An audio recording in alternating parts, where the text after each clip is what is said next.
భారతదేశం ప్రపంచంలోనే అగ్రస్థానం కాబోతుందని మన రాజ్యాంగం, మన నాయకులు ఇతర దేశాలకు మార్గదర్శకాలుగా ఉండటమే కారణమని 67వ జీవీఎంసీ కార్పొరేటర్ పల్లా శ్రీనివాసరావు తెలిపారు. గాజువాక శ్రీ సరస్వతి విద్యా విహార్ హై స్కూల్ కు నిర్వహించిన 76వ గణతంత్ర వేడుకలు శ్రీనివాసరావు ముఖ్య అతిథిగా పాల్గొని జాతీయ జెండాను ఆవిష్కరించారు. ఈ కార్యక్రమానికి శ్రీ సరస్వతి విద్యా విహార్ విద్యా సంస్థలు చైర్మన్ సంజీవ్ సార్ అధ్యక్షతన వహించిన మాట్లాడుతూ ప్రతి విద్యార్థి తల్లిదండ్రులు అడుగు జాడల్లో నడుస్తూ ఉన్నత విద్య శుభ్రించడానికి కృషి చేయాలని ఆయన కోరారు.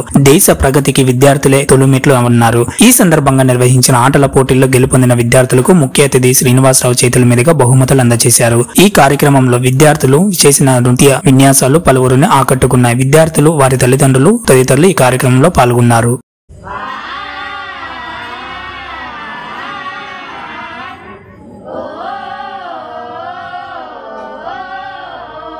మన వార్డులోని ఇది 28 సంవత్సరాలు పెట్టి ఎంతో మంది విద్యార్థుల్ని తయారు చేసింది.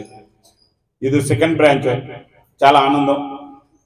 ఇంకా అభివృద్ధి చెందాలని, మీలాంటి విద్యార్థుల్ని ఎంతో పెద్ద స్థాయికి తీసుకెళ్ళాలని నేను మనస్ఫూర్తిగా కోరుకుంటున్నాను. విద్యార్థుల తల్లిదండ్రులకి నాది ఒకటే. మనం ఈ మధ్యకాలంలో చూసాం, మన ఆంధ్ర రాష్ట్రంలోని భారతదేశంలోనే చాలా ఎక్కువ డ్రగ్స్కి అన్ని అలవాటు పడిపోయి జీవితాలు నాశనం చేసుకుంటున్నారు. ఒక మంచి ఏ తల్లిదండ్రులైనా సరే పిల్లలు మంచి ఉన్నత స్థాయిలో ఎదగాలని కోరుకునే వాళ్ళు. తెల్లవాళ్ళు వేస్తే మీ తల్లిదండ్రులు కష్టపడుతున్నారంటే ఎవరి గురించి కాదు, మీ గురించి. మీరు ఒక మంచి స్థాయిలోకి వెళ్తే వాళ్ళ కష్టాన్నంతా మర్చిపోతారు.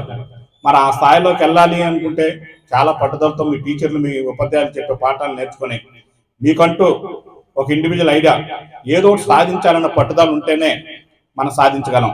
అది ఎడ్యుకేషన్ కానివ్వండి, స్పోర్ట్స్ కానివ్వండి, స్కౌట్ కానివ్వండి, ఎన్సీసీ కానివ్వండి, ఏదైనా సరే. ఎందుకంటే ఈ స్కౌట్, స్పోర్ట్స్ ఇవన్నీ మీలో యాక్టివిటీ పెంచుతాయి. ప్లస్ తద్వారా మీరు ఒక మంచి స్థాయికి కానీ వెళ్ళంటే ఈరోజు చూస్తున్నాం మనం. మన విశాఖ కుర్రోడు నితీష్ రెడ్డి స్పోర్ట్స్లో, మరి క్రికెట్లో ఇండియన్ టీంకి సెలెక్ట్ అయ్యాడంటే మన అందరం చాలా హ్యాపీ ఫీల్ అయ్యాం. ఎందుకంటే మన ఇంటి పక్కన కుర్రోడు కాబట్టి. అలాగే మీరు కూడా ఒక స్థాయికి వెళ్ళాలి, ఎడ్యుకేషన్లో కానివ్వండి, స్పోర్ట్స్లో కానివ్వండి, ఏదో ఒకటి చాలా స్ట్రాంగ్గా మీ మైండ్ చేసుకొని మరి ప్రయత్నిస్తే డెఫినెట్గా సక్సెస్ అవుతారు ప్రతి ఒక్కరు కూడా. ఆ రోజు మీ టీచర్స్ కానీ, మీ పేరెంట్స్ కానీ, మీ స్కూల్ కానీ ఈరోజు చూస్తున్న ఒక మంచి స్థాయిలోకి వెళ్ళాలంటే, సరస్వతి స్కూల్ విద్యార్థి ఈరోజు ఆ స్థాయిలో ఉన్నాడంటే మనం ఎంతో చూస్తున్న పేపర్లోని చాలా ఆనందపడతాం. ఆ స్థాయికి వెళ్ళాలని నేను మనస్ఫూర్తిగా కోరుకుంటున్నాను. సొంతంగా రాసుకొని మన ఇండియన్ కాన్స్టిట్యూషన్ మనం పరిపాలించుకుంటున్న ఇదంటే మా వాడు ఏదన్నా అంటే మేము ఇంటి నుంచి బయటకు వెళ్ళిపోతాను అంటున్నాడు, లేకపోతే అబ్బాయి నేను బయటకి ఎక్కడికి వెళ్ళిపోయి ఉండిపోతాను, మీకు మరి అప్పుడు తెలుస్తుంది, అలాగేలాగని భయపేస్తున్న రోజులు ఉన్నాయి ఇప్పుడు. కొన్ని మేము వింటున్నాం పేరెంట్స్ నుంచి. కానీ అట్లాంటి అది కాదు. మీరు ఎందుకు పుట్టారు ఆలోచించండి ఒకసారి. భవిష్యత్తు తీసుకోవడానికి మీరు వెళ్ళిపోతే ఎవరికి నష్టం? మీకే నష్టం అది. సో అలాంటివి కాకుండా మీ తల్లిదండ్రుల మాట 100% తూచా తప్పకుండా వింటూ, అలాగే అది ఎప్పుడైతే వింటున్నారో ఆ కంటిన్యూషన్ స్కూల్లో మీ టీచర్స్ మాట మీరు పర్ఫెక్ట్గా తీసుకొని, వాళ్ళు చెప్పిన పాఠాలు పర్ఫెక్ట్గా నేర్చుకొని మీరేమో చదువులో ముందుకెళ్ళిపోతారు.